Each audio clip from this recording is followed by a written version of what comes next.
Pada tanggal 6 Juni 2022, seorang pasien bernama Mayang Sari dirawat pada Poli Penyakit Dalam Melati, Rumah Sakit Sumber Waras dengan diagnosa medis diabetes mellitus disertai luka gangren di tungkai kaki sebelah kiri.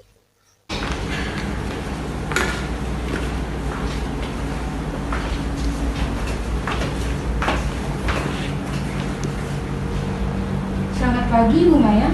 Selamat pagi, Sus. Benarkah ini dengan Ibu Mayang? Iya, Bisa benar. sebutkan tanggal lahirnya? 15 April. Perkenalkan ya, saya perawat Tami dan ini saya bersama dengan perawat Yosepi yang akan memeriksa Ibu ya. Baik, mohon maaf, apakah betul dengan Ibu Maya? Iya, betul, Sus. Yang Ibu keluhkan saat ini apa itu? Pusing, lemas, terus ada luka di sebelah kaki kiri saya. Apakah ada keluhan lain selain itu? Tidak ada, Sus. Baik, saat ini Ibu istirahat dulu, nanti akan ada dokter yang menanganinya. Apakah yang ditanyakan?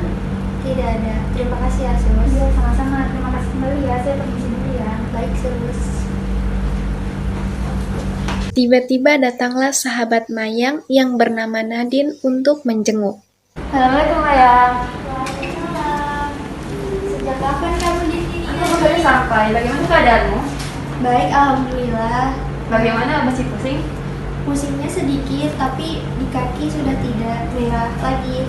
Emang kamu udah tahu sakit apa? Sakit apa?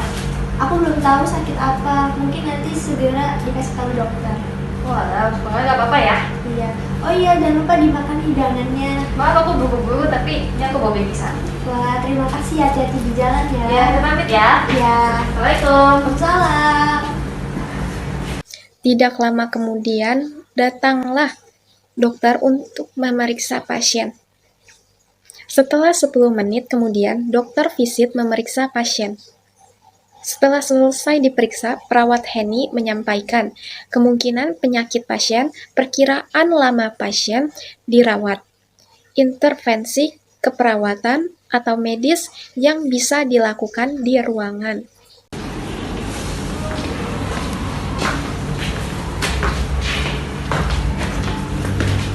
Selamat siang Ibu Mayang. Selamat siang, Sus. Bagaimana perasaan Ibu setelah diperiksa oleh dokter? Alhamdulillah sudah membaik, tapi sedikit pusing.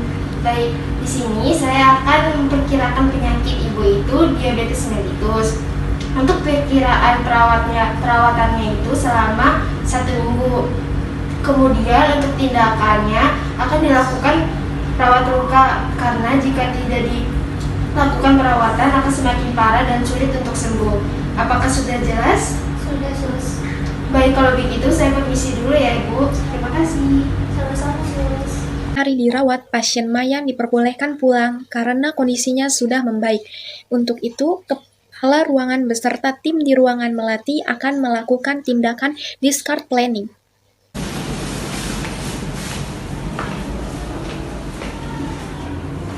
Selamat pagi rekan-rekan. Selamat pagi. Jadi agenda kita hari ini itu untuk pasien Mayang ya, yang Iya. menderita diabetes mellitus itu.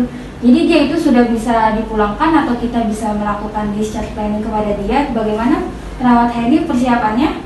Baik, status pasien dan format discharge planning sudah disiapkan. Untuk masalah pada pasien saat ini adalah luka pada kaki sebelah kiri pasien yang memungkinkan untuk kambuh kembali, sehingga perlu diinformasikan kepada pasien dan keluarga mengenai diet, tempat kontrol, cara perawatan kaki di rumah, olahraga untuk penderita diabetes, terapi kaki pasien, dan tanda-tanda terjadi kekambuhan dan kegawatan pada pasien. Setelah kepala ruangan memeriksa kelengkapan berkas, kepala ruangan beserta tim ke ruangan pasien untuk melakukan discard planning.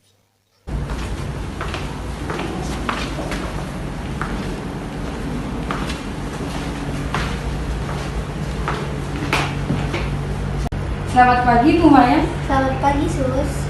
Bagaimana keadaannya saat ini? Alhamdulillah sudah membaik. Ibu Mayang hari ini mendapat kabar baik ya. Ibu Mayang boleh pulang hari ini. Wah, alhamdulillah. Tapi ada yang harus dipersiapkan waktu nanti di rumah. Seperti kayak perawatan di rumah. Nanti akan disampaikan oleh perawat Yosepi dan asisten perawatnya Devi ya. Apakah Ibu bersedia? Bersedia, Sus. Kemudian, kepala ruangan menginstruksikan Yosefi dan Devi untuk mulai dan dia meninggalkan ruangan, sekaligus pamit dengan pasien Yosefi dan Devi.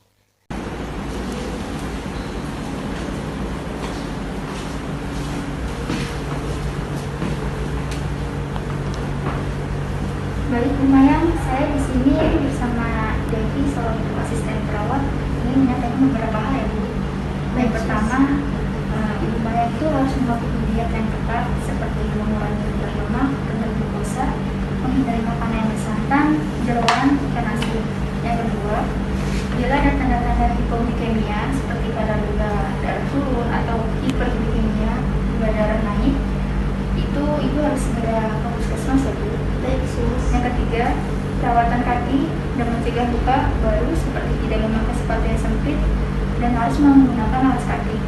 Hindari kulit yang lembab, menghindari penekanan yang lama pada kaki yang luka. Yang keempat, mengatur gula darah secara rutin di rumah. Yang kelima, Ibu harus melakukan terapi kaki ya Bu. Iya, baik, sus. Yang keenam, olahraga rutin serta menjaga pola hidup supaya Ibu tetap sehat. Baik, sus. Bagaimana Ibu? Apakah sudah cukup jelas? Sudah jelas, sus. Baik, karena Ibu sudah cukup jelas paham dengan apa yang disampaikan oleh perawat, saya lanjutkan ya Bu. Mengenai cara perawatan kakinya dengan cara yang pertama yaitu Ibu dapat melakukan tindakan itu sendiri atau bisa juga meminta bantuan keluarga dengan cara membersihkan kaki dengan sabun terutama di sela-sela jari. Yang kedua, potong kuku jari mengikuti lekukan jari kaki. Jangan memotong kuku berbentuk lurus pada tepinya, karena dapat menyebabkan tekanan pada jari-jari yang berdekatan. Yang ketiga, hati-hati saat mengikir tepi kuku yang kasar untuk mencegah kerusakan kuku. Yang keempat, hindari merendam kaki berlama-lama dan menggunakan air panas. Yang kelima, gunakan pelembab untuk kulit yang kering. Yang keenam, pakai kaos kaki yang terbuat dari bahan yang kualitas baik. Yang ketujuh, latihan atau terapi kaki untuk mempertahankan sirkulasi. Selanjutnya mengenai alas kaki, yang pertama, hindari berjalan tanpa alas kaki. Kedua, pakai sepatu yang pas dan tidak sempit. Kemudian, periksa sepatu dari benda asing setiap hari. Yang keempat, hindari memakai kaos kaki yang sempit. Gunakan sepatu yang terbuat dari bahan yang menyerap. Kemudian ganti sepatu bila sudah rusak. Mengenai menjaga luka saat mandi, yang pertama, membersihkan luka dari kotoran dengan air yang mengalir dan sabun. Setelah itu, keringkan dan oleskan luka dengan salep antibiotik yang direkomendasikan dokter agar luka terbebas dari kuman. Yang kedua, luka diabetes harus ditutup dengan perban untuk mencegah resiko terjadinya infeksi dan mempercepat penyembuhan. Di sini saya akan memberitahu bagaimana cara terapi atau senam kaki di rumah. Yang pertama, Ibu dapat melakukannya dengan posisi duduk, kemudian menggerakkan kaki dan sendi-sendi, misalnya berdiri dengan kedua tumit diangkat, mengangkat kaki dan menurunkan kaki. Dapat dilakukan setiap hari dan kapan saja. Lakukan terapi atau senam ini saat kaki Ibu merasa dingin. Gerakannya dapat berupa menekuk, mengangkat, memutar keluar, memutar ke dalam. Selain itu, gerakan mencengkram dan meluruskan jari dapat menjadi bagian dari senam kaki.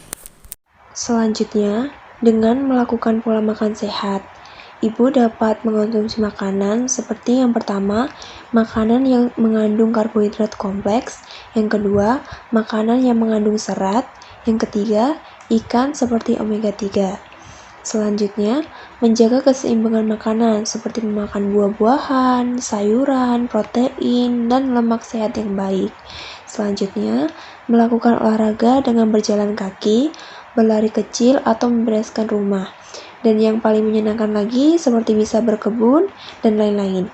Selanjutnya, mengontrol gula darah secara rutin di rumah dengan menggunakan alat glukometer jika punya. Bila tidak ada, diharapkan rajin kontrol ke dokter seminggu atau 2 minggu sekali. Bagaimana Ibu? Apakah sudah cukup jelas? Sudah, sus. Baik Ibu Mayang, karena Ibu sudah cukup jelas dengan apa yang disampaikan oleh perawat, terima kasih atas kerjasamanya.